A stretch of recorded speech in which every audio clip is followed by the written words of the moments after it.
assalamu alaikum. Amma da tsara. Sannu na gajiya. Yau, da Allah ina zan samu gidan mai a nan kusa. Ni bako ne a garin nan, mata na ne ta haihu, ka gane? Ina son da Allah in je in samu kurago mai kyau haka in siya. Kuma ina tahowa sai mai na ya kare. Da Allah ina zan samu gidan mai. Ai ka zo gidan sauki. Eh. Akwai kasuwar da zan kai ka, zaka sai rago. Eh.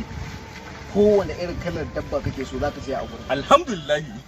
Na ji daɗi. Kuma albishirinka. Ina ji. A kusa da gurin akwai gidan mai. Don girman Allah. In muka je yanzu akwai gala a hannunka? Ka san gidan mai ne abin da nake tsoro shine. Akwai masu tauye mudu ya zan ce.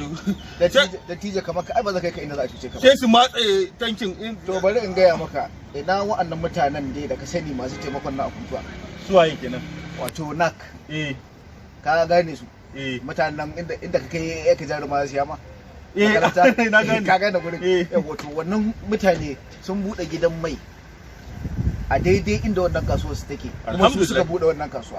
Yanzu in ma hada ragon layyaka da zaka buka hada duk ka je mu je yanzu ka siya a gurin, amma zai da ko galan je fara. To yanzu yanda za a yi. Yanzu ai kana da galan a gurin ka ko? To ka ka miƙo min galan din. In je in samu ma mai wanda zai kai mu can gidan man.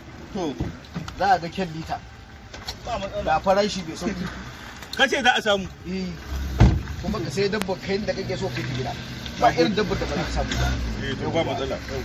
Zan ba da wani abu ne.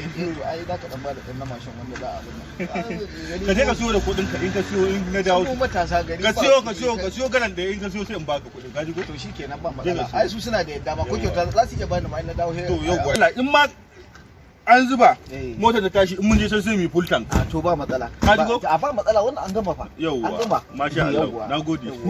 Nagode. To irin ku dole a nemi ta barki. Yawwa nagode. Wa dalla. Yawwa. Wallahi tsoro nake ji ba kai gudun min da galan din.